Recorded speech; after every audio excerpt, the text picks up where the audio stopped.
সবাইকে আমার নতুন একটি ভিডিওতে আমন্ত্রণ। আজকে শুরুতেই দেখাচ্ছি এটা আমাদের বাড়ি, আর আজকে আমাদের বাড়িতে হবে পিঠে খাওয়া দাওয়া। তাই পিঠে খাওয়ার জন্য প্রসেসিং শুরু হয়ে গিয়েছে, কারণ ধান থেকে চাল এবং চাল থেকে গুঁড়ো করার প্রসেসিংটা হচ্ছে পুরনো পদ্ধতিটা হচ্ছে এটাই, ঢেকি একমাত্র অবলম্বন ছিল তখন। বাট এখন আধুনিকতার ছোঁয়াতে দিন দিন ঢেকির ব্যবহার কমে যাচ্ছে বললে চলে, কিন্তু আমাদের বাড়িতে এখনও ঢেকির ব্যবহার করা হয়। দেখো আমার দিদি ঢেকির মাঝখানে হাত দিয়ে চাল উপর থেকে নিচে করে দিচ্ছে, তা না করলে চাল ভালো গুঁড়ো হবে না। আমার দ্বারা সম্ভব না, তাই আমি ঢেকিতে পাড়ানোর কাজটা নিয়েছি, দিদি ছাকার কাজটা নিয়েছে।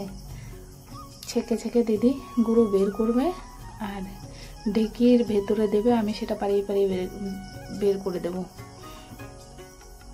এরপরে ঢেকির চাল গুঁড়ো শেষ করে যাব আমরা মাছ ধরা দেখতে।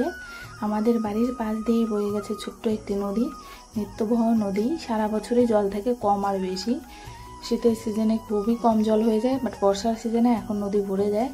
তাই বাড়ির ছেলে জামাইরা মিলে গেছে মাছ ধরতে, আমরা সেটাই দেখতে যাব কতগুলো মাছ পেলো, আদৌ পেলো কি না পেলো। যেতে যেতে রাস্তার পাশে মেজো কাকুর একটা আম গাছ, এই গাছে জাস্ট 2 বছর হলো আম ধরতে শুরু করেছে। আমার কখনোই খাওয়া হয়নি, কারণ আমের সিজনে আমি কখনো আসেইনি।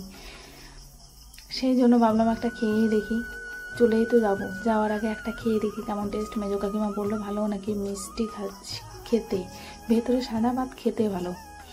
ঠিকই আছে, মোটামুটি ভালোই লাগলো, খারাপ নয়। দেখো সবাই নদীতে মাছ ধরতে নেমে পড়েছে। এই হচ্ছে আমার ফ্যামিলিরই সবাই, শুধু একজন পাড়ার লোক ছিল, তাছাড়া সবাই ফ্যামিলিরই। দেখা যাক কতগুলো মাছ পাচ্ছে। এটা হচ্ছে নদী, নদীর চারিপাশটায় দেখো এক সাইডে ভুট্টা গাছ, আর এক সাইডেও ভুট্টা গাছ ছিল, বাট এখন নেই। সেখানে পাটের চাষ করেছে কিছু, আর এমনিতেই ফাঁকা আছে জায়গা। মাছ প্রায় ধরা শেষ, দেখার পালা কি মাছ পেলো। জানি না, আমরা উপর থেকে ভিডিও করছিলাম, সবাই দাঁড়িয়েছিলাম উপরে, কি মাছ পেয়েছে না পেয়েছে কিছুই জানি না। সম্ভবত ধরা শেষ হয়ে গিয়েছে, এখন যাচ্ছে নেটটা পরিষ্কার করতে। একা একা পরিষ্কার করা সম্ভব নয়, তাই 4 জনই ধরেছে বড় নেট।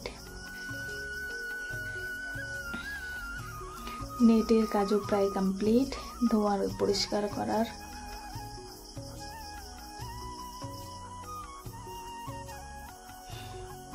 না না, পরিষ্কার হয়নি, ওরা আবার নিয়ে এসে পরিষ্কার জলে।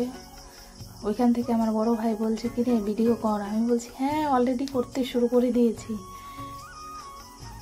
কারণ ওরাও আমাকে টোন মারতে শুরু করেছিল। আমি নতুন নতুন শুরু করেছি কিনা, সেজন্য টোন মারতে শুরু করেছে।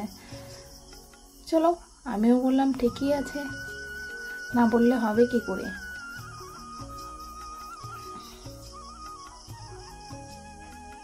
কি যে মাছ পেলো সেটাই দেখার পালা, কখন আসবে আর কখন দেখবো।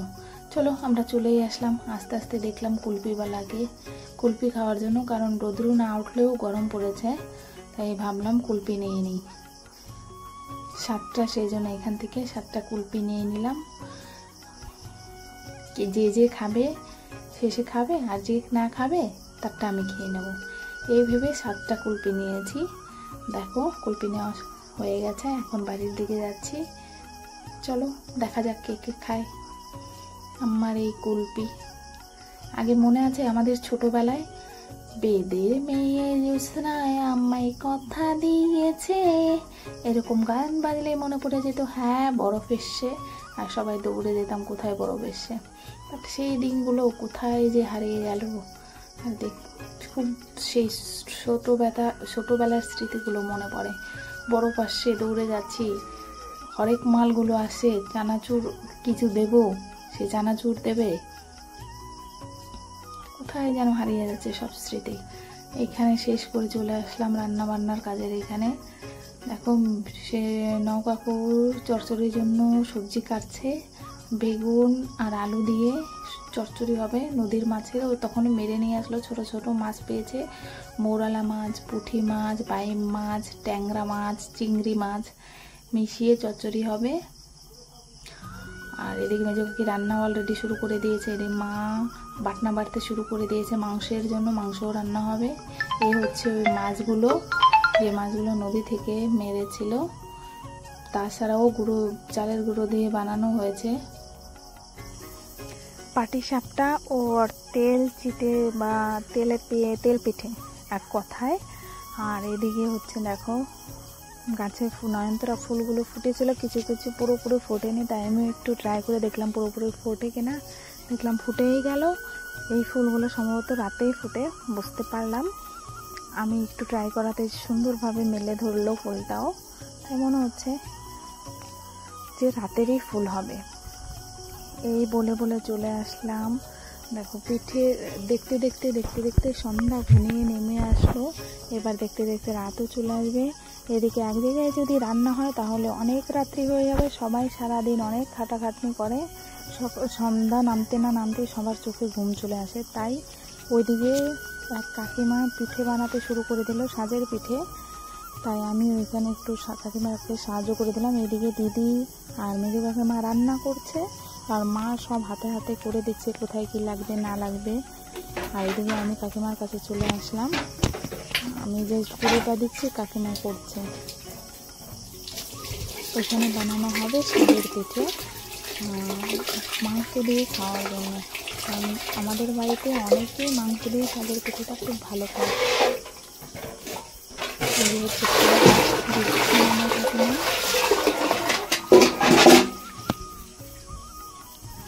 ভাতও হবে, যে যে পিঠে না খাবে তার জন্য ভাত রান্না হচ্ছে, সে ভাত খাবে।